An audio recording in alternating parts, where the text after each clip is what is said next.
जय। बचे हुए सभी भगवान की जय हो। परम पूज्य अंकलिका कांति सागर जी महाराज की जय हो। परम पूज्य चारित्र चक्रवर्ती श्री शांति सागर जी महाराज की परम पूज्य गुरुवर आचार्य श्री पुष्पदंत सागर जी महाराज की परम तपस्वी सम्राट श्री सन्मति सागर जी महाराज की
विनंती गुरुवे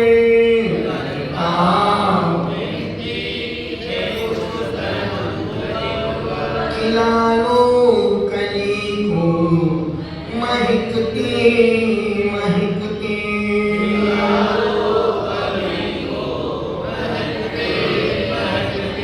देवी तुमको नमस्ते नमस्ते गुरुदेव नमस्ते नमस्ते नमस्ते नमस्ते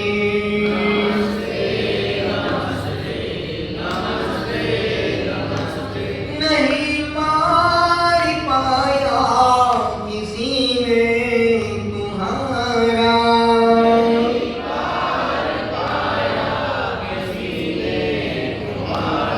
जो आया शरण में वो पाए सहारा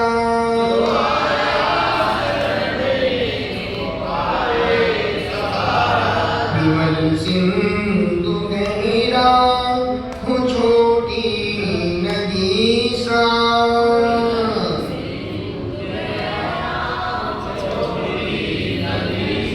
गिरा लो स्वयं में आहिस्ते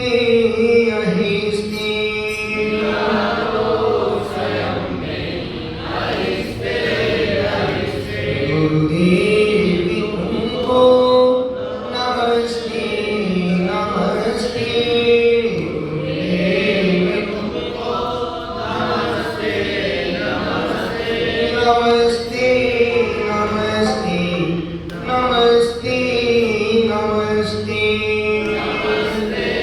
नमस्ते नमस्ते आने दो रे चलने चलने आने दो रे चलने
हमसे मन से वचन से काय से स्वभाव से अभी के बीच में जानी अनजानी में लिए हुए नियमों में संकल्पों में व्रतों में दोष लगे हो लगाए हो हे स्वामी आप हमें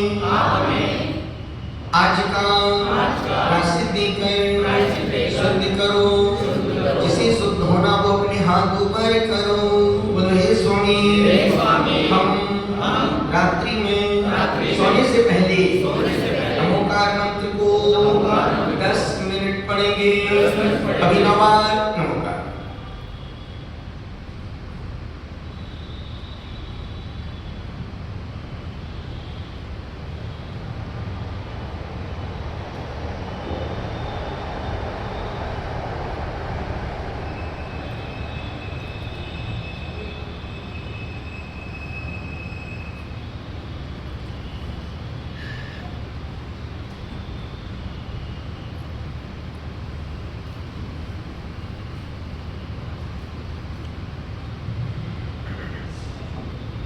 सुनी बोले ओम नमः समस्ते क्षमा सबको क्षमा ओम नमः नमोस्तु भगवान नमोस्तु भगवान नमोस्तु महाराजी नमोस्तु महाराजी नमोस्तु महाराजी वंदना इच्छामी महाराजी इच्छामी माताजी आपस में जय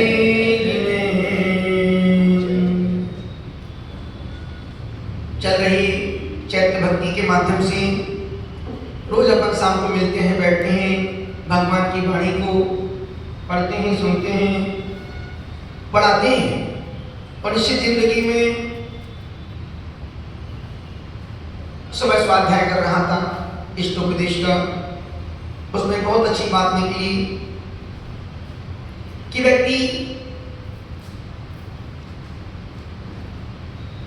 जब तक मोह के राग के चक्रव्यूह में उलझा रहेगा तब तक वो धर्म से दूर रहेगा। और निश्चित स्वाभाविक है, घर परिवार है, संसार है, व्यापार है, मोह तो करना पड़ेगा। आचार्य कहते हैं बिल्कुल मोह नहीं करना भी अच्छा नहीं है और मोह में पड़े रहना भी अच्छा नहीं है। मोह करना ज्यादा नहीं, मोह करना भी अच्छा नहीं। घर परिवार में रहोगे उतना करो जिससे घर परिवार भी चल जाए और धर्म के संस्कार भी ना छूट पाए। अभी रक्षाबंधन का राखी का त्योहार आ गया, सारी बेटियां अपने अपने पियर जा रही है, तुम भी कहती है सारी बेटियां अपने अपने पियर जा रही हैं। क्यों जा रही है? भैया को राखी बांधने जा रही है।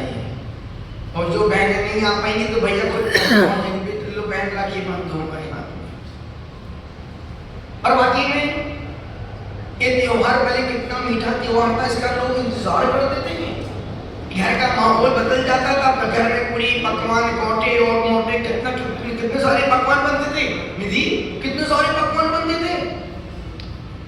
त्योहार वही है,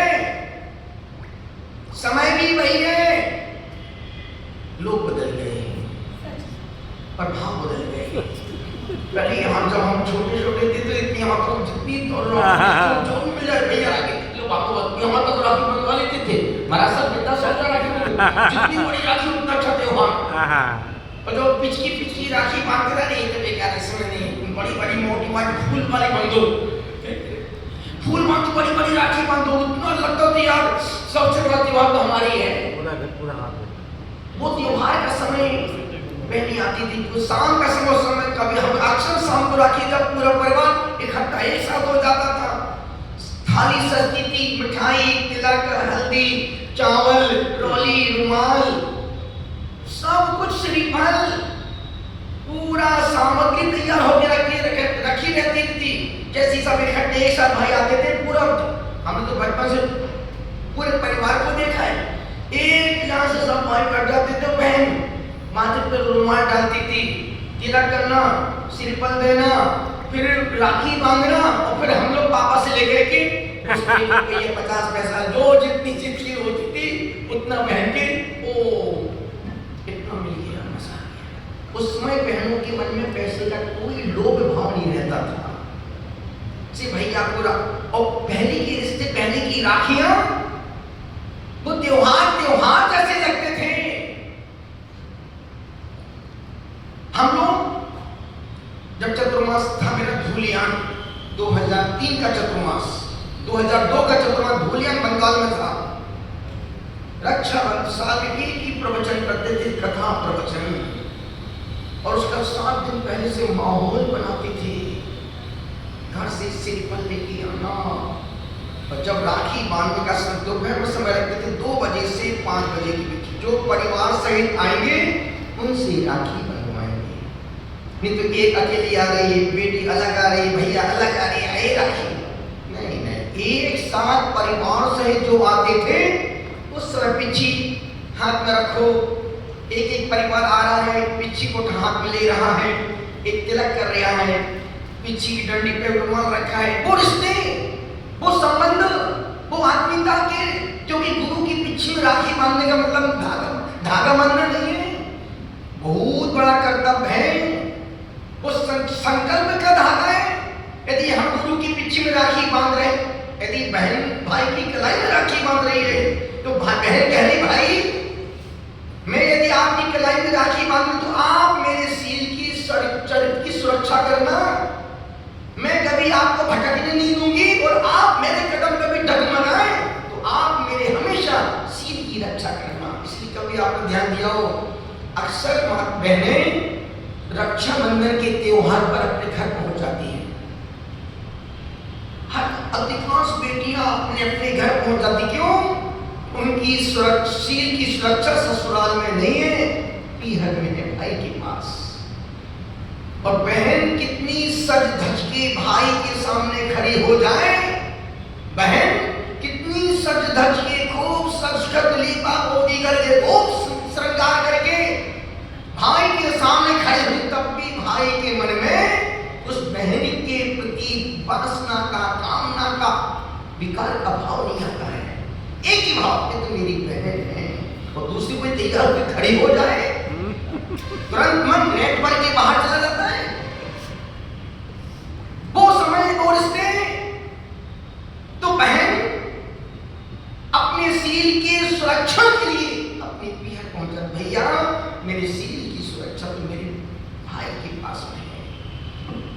इसलिए जब द्रौपदी का चीरहरण हो रहा था,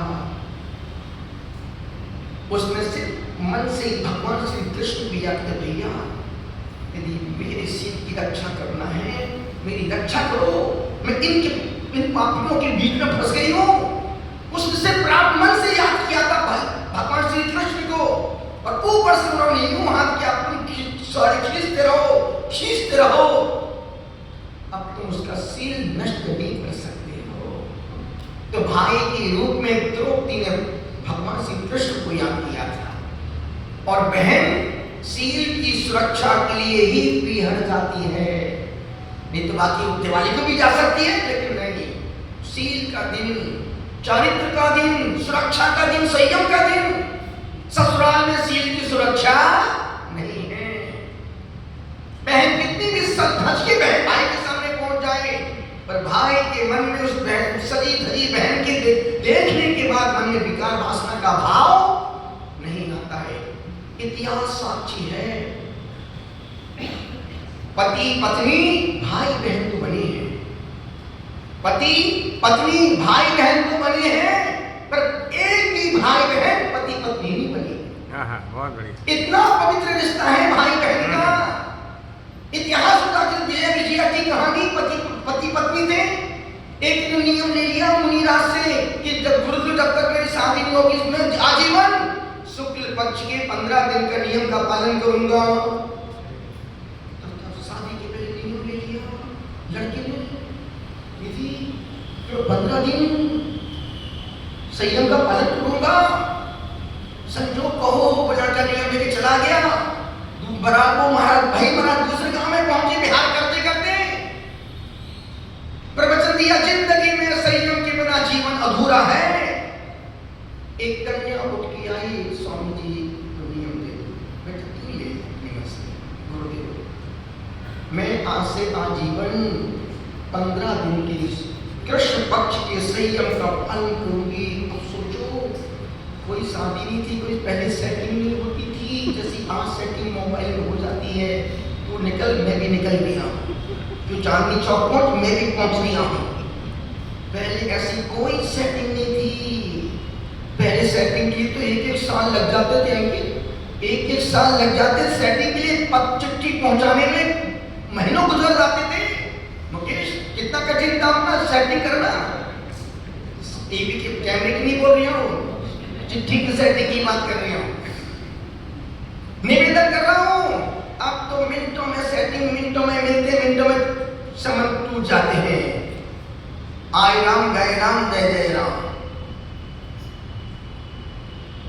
वो लड़की ने नियम ले लिया। संजोग कहो 3 साल बाद पिता ने बेटी से कहा, बेटा तेरी उम्र हो रही है, अपनी स्थिति की बात करना चाहिए। पिताजी जो आप क्या उसके लड़के के माता पिता लड़की देखने के लिए गए और उस लड़की को पसंद किया जिसने दिख रही थी कि उस लड़की को पसंद किया। किसको नहीं पता था कि किसके कौन से नियम हैं दोनों को। और पहले लड़का लड़की को पसंद नहीं करते थे, माँ बाप लड़की पसंद करते थे।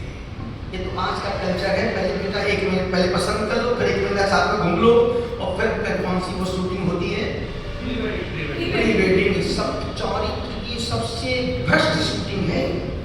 शादी के पहले गले में हाथ डाल रहे, कमर लटका रहे, डांस कर रहे, बुड्ढा बिड्ढी डिस्को कर रहे, प्री वेडिंग शूटिंग हो रही है। कैसी संस्कृति है बाबू। पहले कोई लड़का लड़की को मुंह देखने तरस जाता था, मुंह नहीं देख पाता था, अब तो पूरा शरीर देख लो। सिर्फ लाइसेंस ओके हो गया मतलब लाइसेंस मिल गया। प्री वेडिंग 6 महीने पहले गोवा जा रहे शूटिंग के लिए, कुल्लू मनाली शूटिंग के, शादी के पहले शूटिंग हो रही है, बार बार शॉट खेलेंगे। हद कर दी ईमानदारी की। ये भारतीय संस्कृति नहीं है, विदेशी संस्कृति का कल्चर है। और जो माँ बाप अपनी बेटी को प्री वेडिंग शूटिंग के लिए भेजते हैं, मतलब वो भी रावण के वंश के। बेटा नाम मैंने संयम का पालन किया है, जो मैंने किया है तो भी वही कर जो मैं कर रहा हूं। अच्छे कुल के, अच्छे घर के, अच्छे खानदान के माँ बाप प्री वेडिंग में कभी विश्वास भरोसा नहीं करेंगे। और सबको यदि प्री वेडिंग हो गई, खुदा ना खास्ता कहीं रिश्ता टूट गया तो, और उस लड़की की पूरी जिंदगी अब किससे कौन सा मुंह दिखाओगी, किसके लिए कि भैया। और वीडियो तो ऐसे वायरल होते हैं यूट्यूब में, फेसबुक में, इंस्टाग्राम में, एक बार कोई चीज आउट हो जाए फिर तुम उससे बच नहीं सकते। अब वो लड़की ना छिपाएगी ना कर पाएगी। और कराओ प्री वेडिंग शूटिंग, गीत बज रहे हैं, शूटिंग चल रही है, मामा मौसी, फूफा फूफा, मामा मामी, दादा दादी, डांस कमर में हाथ पर डांस, प्री वेडिंग शूटिंग चल रही है। और जब शादी होती है सब बुड्ढा बुड्ढी दिख रही है, शादी के पहले पूरा सीन देख रही है। कर दी ईमानदारी महाराज, आपके समय में थोड़ी था सब प्री वेडिंग। महाराज साहब के समय प्री वेडिंग शूटिंग नहीं होती थी, सीधी शूटिंग होती थी, प्री वेडिंग नहीं होती थी। वो तो उस समय हुई नहीं, तुम तो ये तो जाके शूटिंग करवाती। निवेदन कर रहा हूँ, अनुरोध कर रहा हूँ, भारतीय संस्कृति का कल्चर प्री वेडिंग शूटिंग का नहीं है। अच्छे खानदान की बेटियां, अच्छे घर की बेटियां, सभ्य घर की बेटियां इस प्री वेडिंग शूटिंग पर भरोसा नहीं करेंगी। उस समय कोई कुछ नहीं। अब माँ बाप ने लड़की को पसंद कर लिया, रिश्ता पक्का, रिश्ता पक्का। लड़की ने लड़का नहीं देखा, लड़की बाबू ने लड़का देखा। कौन आया? पहले आदमी के व्यवहार से, खान पान से, उससे रहन सहन, पहनावे से उसके घर की असलियत का पता चल जाता था कि यार सभ्य घर का आदमी है। धोती कुर्ता टोपी लगी, अरे साहब नगर के सेठ साहब आ गए, रईस आदमी आ गए, अच्छे इंसान है। रिश्ता पक्का हो गया, शादी हो गई। अब लड़के का नियम 15 दिन का शुक्ल पक्ष का रची और उसका नियम कृष्ण पक्ष का। शादी हो गई, कमरे में गए, लड़का लड़की का जैसा घूंघट खोलता है, लड़की को सुनो अभी मेरा तो नियम में 2 दिन बाकी है, प्लीज। हम मुनि राशि का नियम लिया था, 15 दिन संयम का पालन करोगे। उसने कहा ठीक है, पर उसने तो उसी समय कहा देख मैं तेरे नियम में सहयोगी बनूंगा तो तू भी मेरे नियम में सहयोगी साथ देना। पक्का मैं तेरे आपके नियम में पूरा साथ दूंगी। पर उसने बताया नहीं कि मेरा भी नियम यही है। उसने जैसे ही कहा 2 दिन बाकी है, 2 दिन बाद फिर आपको क्यों तो जिंदगी भर मिलना है, जिंदगी भर तुमको मुंह देखना है, ठीक है। वो इस तरफ सोया, वो उस तरफ सोई, टच भी नहीं किया। क्यों? मेरा नियम है। उस समय के पति इतनी ईमान तो आज का पति होता तो नियम दिया चूल्हे में, बाद में प्राश्चित ले लेंगे, आने दो जाने दो, ऐसा मौका फिर कहाँ। आजकल के बच्चों में पेशेंस नहीं है, आज के बच्चों ने संयम को खो दिया। लड़की ने कहा ठीक है, आप मेरे नियम का निभाओ, मैं आपके संयम में सहयोगी बनूंगी। बस इसका नियम पूरा हुआ। तीसरे दिन अब लड़की पति के पास पहुंचती है और उसको टच करती, सुनो सॉरी अभी मेरा 14-15 दिन का नियम है, मुझे टच ठीक है। हमने संकल्प लिया था कि मैं आपके नियम में सहयोगी बनूंगी और तुम मेरे नियम में। दोनों फिर दूर दूर सो गए। अब जब इसका नियम पूरा हुआ, उसका नियम चालू, उसका पूरा हुआ तो इसका नियम चालू।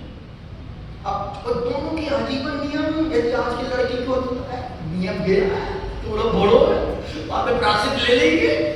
और उस समय के लोग कभी नियम से, धर्म से समझौता नहीं करते थे। दोनों बैठे बातें कर रहे हैं। अरे विजया, तेरा नियम कृष्ण आजीवन है? हाँ स्वामी जी, आजीवन नहीं, एक मुनिराज ने दिया था। तुम्हारा मेरा भी, मेरा शुक्ल पक्ष का है, मेरा कृष्ण, फिर तो अपन कभी मिल ही नहीं।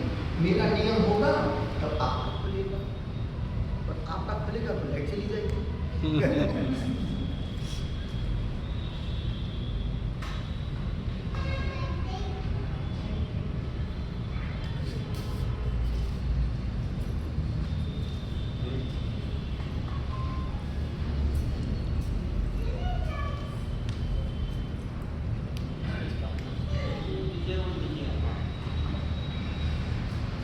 विजय ने कहा देख विजया, तुमने आजीवन नहीं दिया। हाँ स्वामी जी, मुनिराज आए थे, उन्होंने प्रवचन में कहा था बिना नियम के, बिना संयम के मरना मत, कोई भी एक नियम संयम ले लो। मैंने तो लिया था आपने स्वामी, मैंने मुनिराज से शुक्ल पक्ष का नियम लिया था, मैं शुक्ल पक्ष में जिंदगी भर संयम का पालन करूंगा। फिर तो कभी जब मेरा नियम होगा तब मेरा शुरू होगा, जब मेरा शुरू होगा तब मेरा। एक काम करते हैं, अपन दोनों किसी को बोलेंगे नहीं, जब आजीवन मिलना ही नहीं, आजीवन मिलना ही नहीं है तो एक काम करो, आज से तू मेरी बहन, तुम तेरा भाई। उसने पत्नी बहन बनना स्वीकार करती है। और आज की लड़की होती तो छोड़ के भाग जाती, स्वीकार नहीं करती, ठीक है। वो उसकी पत्नी अंदर कमरे में गई, पचरंग का धागा लेके आई और संकल्प का धागा, आज से मैं संकल्प करती हूँ, आज से तुम मेरे पति परमेश्वर नहीं, आज से तुम मेरे भाई और मैं आपकी बहन। और एक फिर संकल्प लिया विजया, जिस दिन अपना ये नियम अपने माता पिता को पता चल जाएगा, उस दिन अपन संन्यास की मार्ग पर चले जाएंगे। शादी हो गई, 1 साल 2 साल 3 साल का रिजल्ट ही नहीं आया है। रिजल्ट और उसी में चर्चा, यार 3 साल हो गए अभी तक कुछ हो ही नहीं रहा है, आपस में खाना फूसी फूसी। अब सोचो, एक सेठ से कोई ऐसा पाप हो गया था, पूरे 8 बज गए, समय पुलिस को अपने ही छोड़ देती है, कल सुना देंगे पूरा।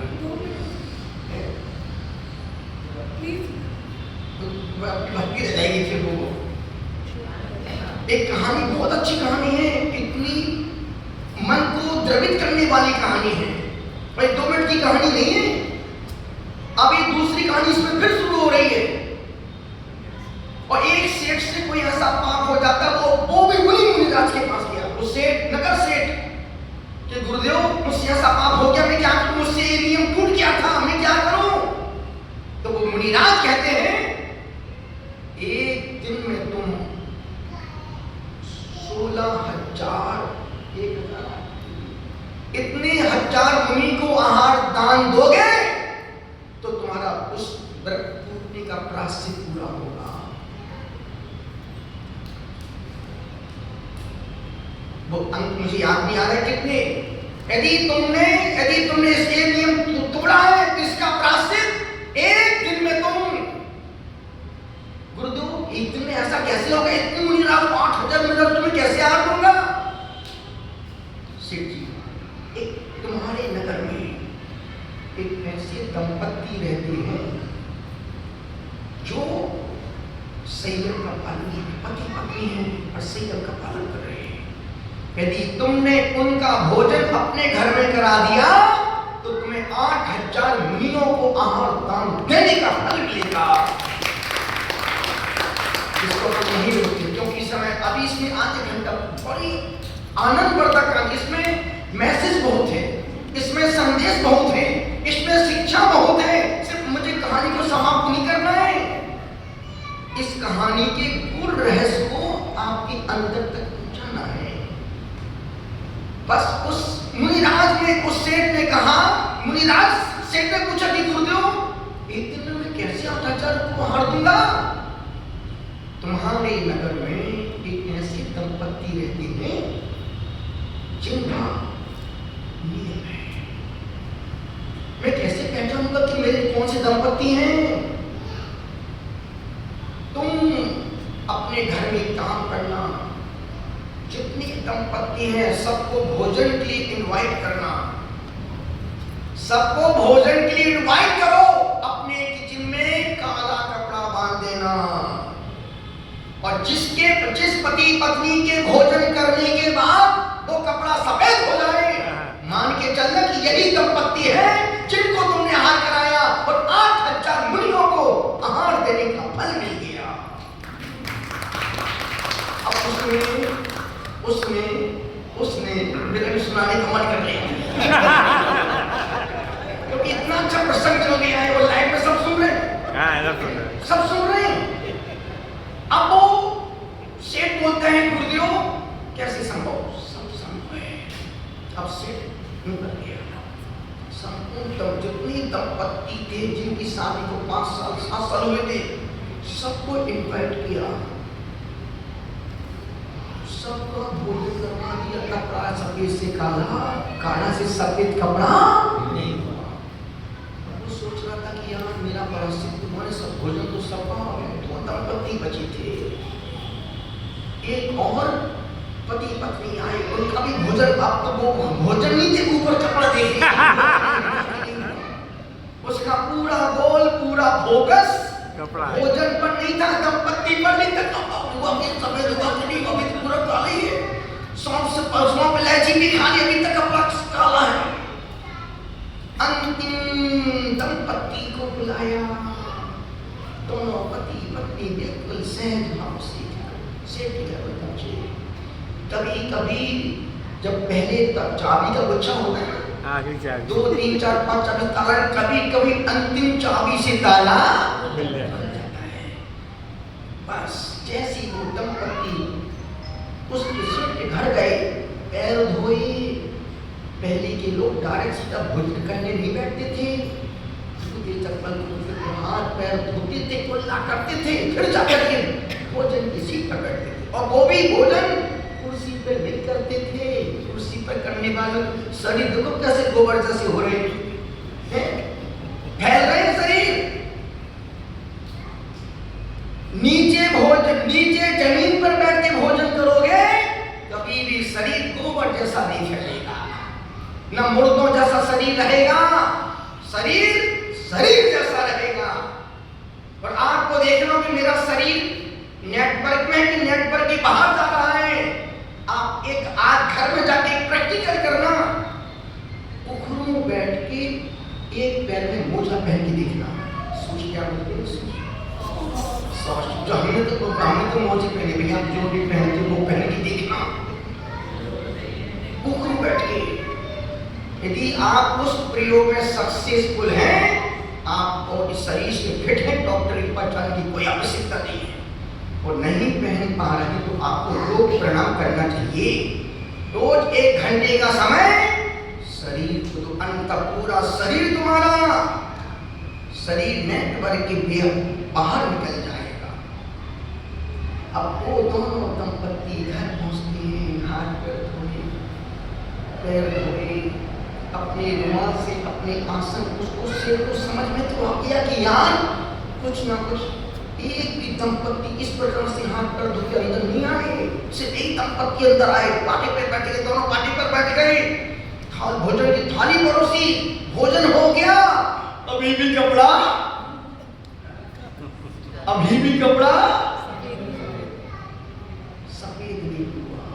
और जैसी उन दंपत्ति ने भोजन पूरा हुआ, नमोकार मंत्र पढ़ा, नमोकार मंत्र पढ़ते पढ़ते वो कपड़ा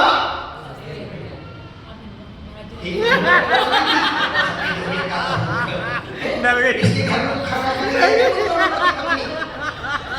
अभी देखो, और जैसे उन्होंने नमोकार उत्सर्ग किया, वो कपड़ा जैसे नमोकार मंत्र 8 बार 7 बार 6 बार 7 बार 8 बार 9 बार नमोकार मंत्र पढ़ा हुआ, और यूं हाथ जोड़ नमस्कार किया, और वो काला कपड़ा सफेद हो गया। अब सफेद हुआ, जब हम बोलेंगे तभी कहना तो आप सुना रहे। उस सेठ की आंखों में आंसू भर आए। अच्छा, आप लोग दाम्पत्य जीवन में ब्रह्मचर्य का पालन कर रहे हैं? ओह माय गॉड, आजीवन तुम दोनों के नियम है, आपको किसने बताया? तब वो सेठ बोलता है, मैं गुरुदेव के पास इस पाप का प्रायश्चित लेने गया था, तो संत ने कहा था यदि तुम वो उन दंपत्ति को भोजन कराओगे जो पति पत्नी के रूप में भाई बहन बन के जीवन जी रहे हैं, और वो तुम्हारा काला कपड़ा सफेद हो जाएगा। विजय पत्नी विजया को देखता है, विजया विजय को देखती है, और उस सेठ ने विजय विजया के माँ बाप से कहा, तुम्हारे पति तुम्हारे बेटा बहू तो भाई बहन इतना सुनना था, वो दोनों पति पत्नी सीधे गुरु मुनिराज के पास गुरुदेव, अब मुझे आप संयम वृद्धि करके मेरे जीवन का उद्धार करो।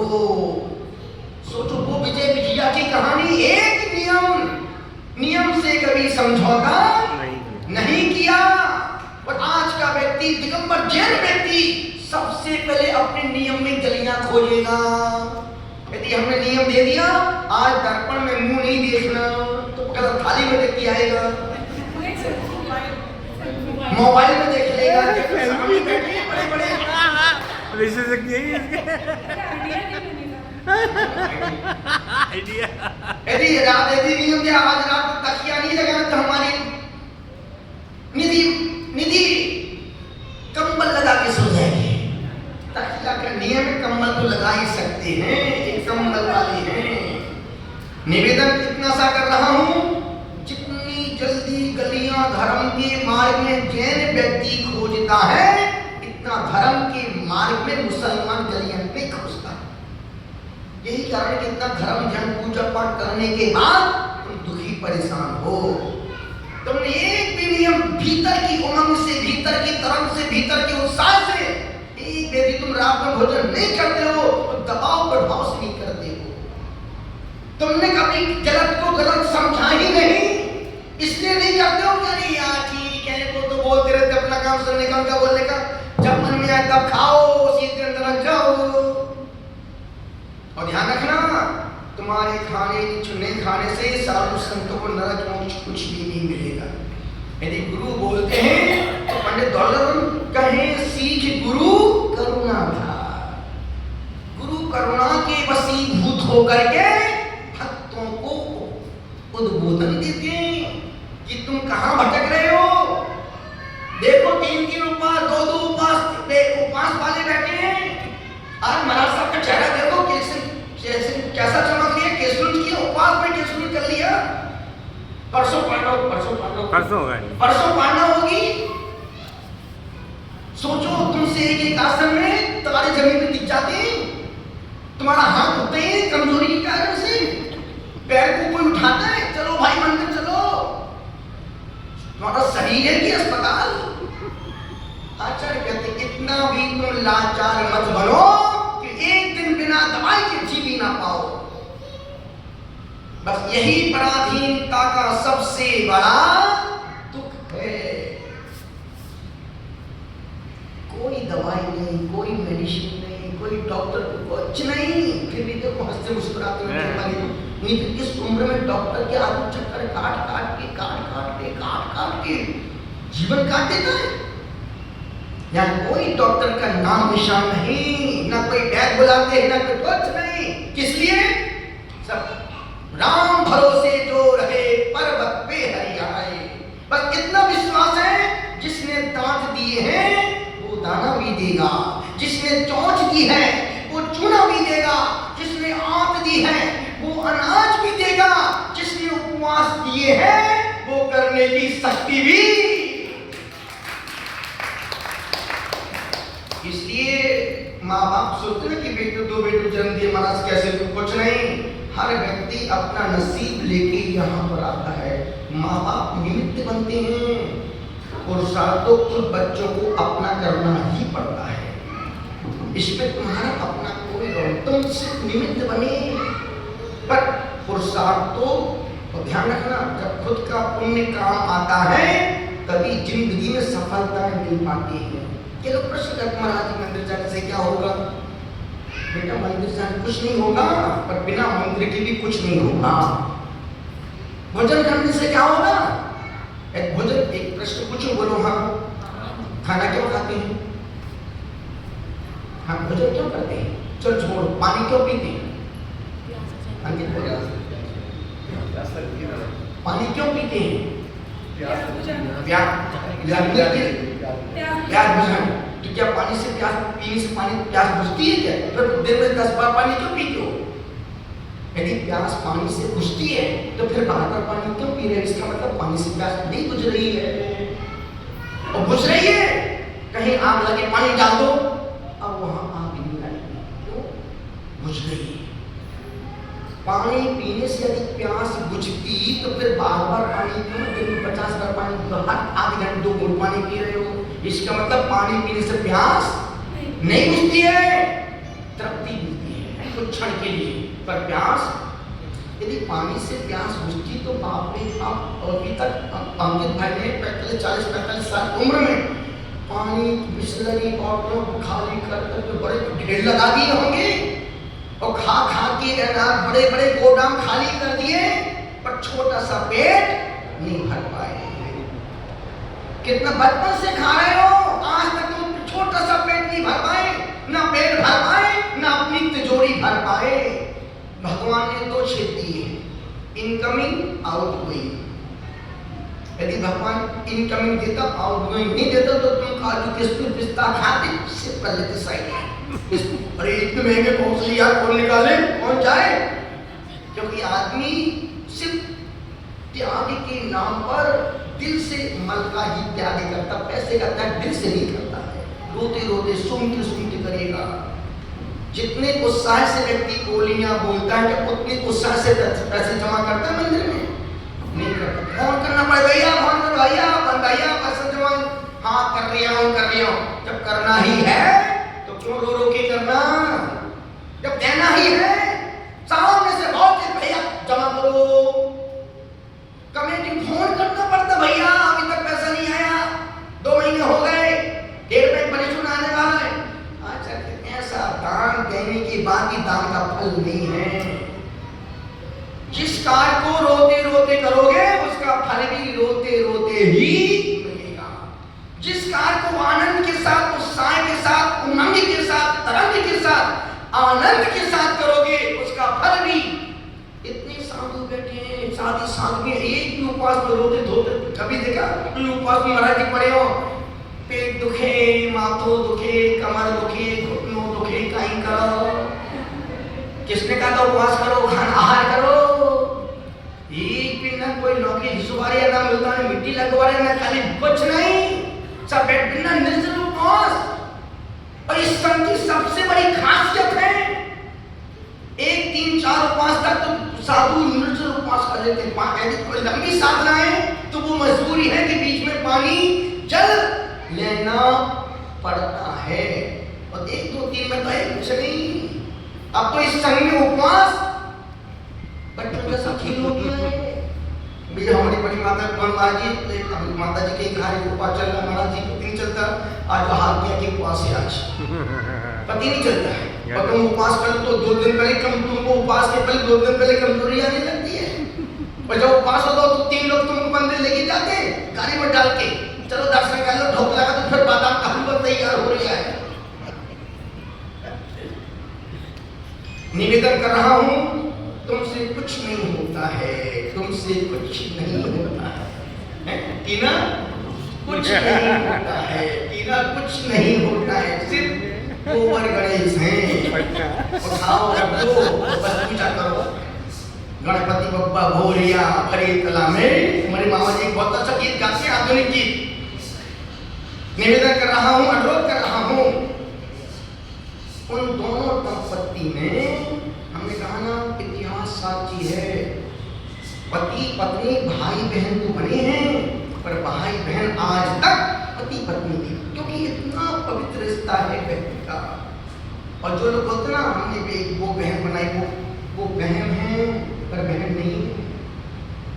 वो लोगों को बेवकूफ बनाने के तरीके, भैया मेरी हमें 2 बहन बनाई है, मौका मिल जाए तो बहन में बहन हो जाता है।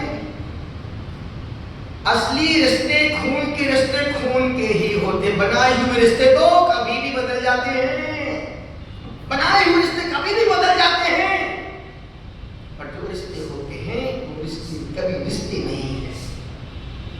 इसलिए निवेदन कर रहा हूं, अनुरोध कर रहा हूं, राखी रक्षाबंधन का त्योहार, अभी उस दिन कथा सुनना हमारा देखे, अद्भुत कथा सुनाएंगे महाराज, इस पर कथा आप ही सुनाना पूरी। निवेदन इतना सा कर रहा हूं, रक्षाबंधन त्योहार पे एक सिंगल कोई राखी बांधने पीछे नहीं आएगा। जिसको राखी बांधना है, राखी कितनी ही राखी बनवाएंगे, एक बात। दूसरी बात, परिवार सहित आओगे तो पिछी में राखी बनवाएंगे, वो भी नियम होंगे तो। ठोकर में रात जाके रात में खा रहे, सब कुछ कर रहे, पिछी में हाथ लगाने भी नहीं दूंगा। क्यों? इस संयम का उपकरण खिलवाड़ नहीं है। राखी बांधने का मतलब है संकल्प। गुरुदेव आपके तप की, आपके त्याग की, आपके संयम की, आपकी चर्या की, आपके आहार की, आपके विहार की संकल्प लेते हैं सुरक्षा व्यवस्था करने का।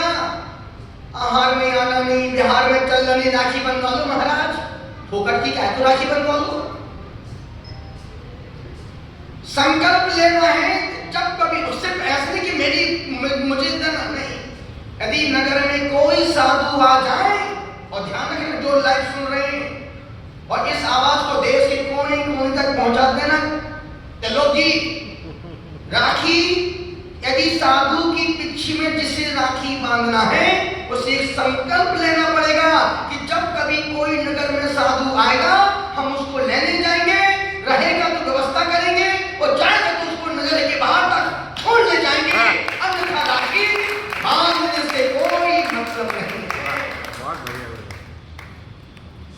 राखी खिलवाड़ नहीं है, इस संकल्प पतला धागा नहीं है, संकल्प का धागा है, समर्पण का धागा है, प्रेम का धागा है, आत्मीयता का धागा है, अपनत्व का रिश्ता है। और गुरुओं से रिश्ते बनाना, संसार के रिश्ते धोखा दे सकते हैं, पर धर्म का रिश्ता कभी धोखा नहीं देगा।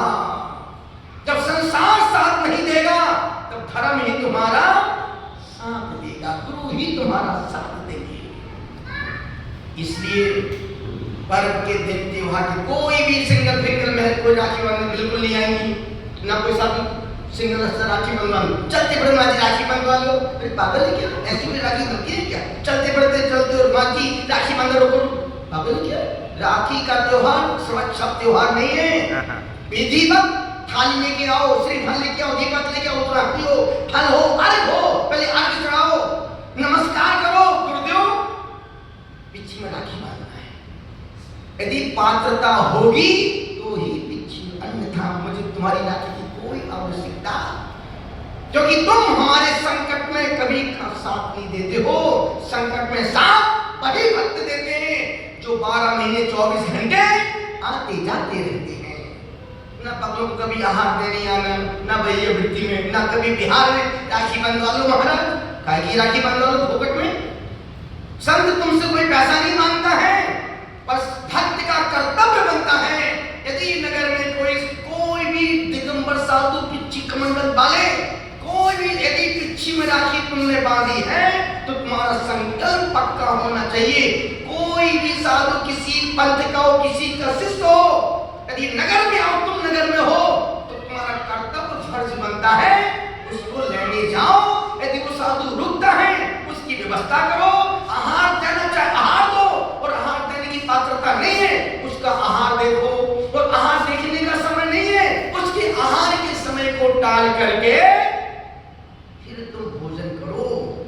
और जब यदि वहां से जाता है तो उसको छोड़ने, बस एक कर्तव्य है, ये है राखी बांधने का फल, ये है राखी बांधने का उद्देश्य। चलते राखी बांधते महाराज, मुझे तो इतना गुस्सा आता है ऐसे कपड़ों से राखी। पहली बात मैं तो बंधवाती नहीं हूँ, इनके पास जाओ उनके पास जाओ, नहीं। उतनी पात्रता हो तो ही राखी, अन्यथा मुझे तुम्हारी राखी की कोई आवश्यकता नहीं है। वो पति पत्नी भाई बहन बन गए, वो पति पत्नी विजय विजया भाई बहन, उनका संकल्प कितना महान था। चलते हैं चैत्र भक्ति की उन सूत्रों को, गाथाओं को पढ़ते हैं।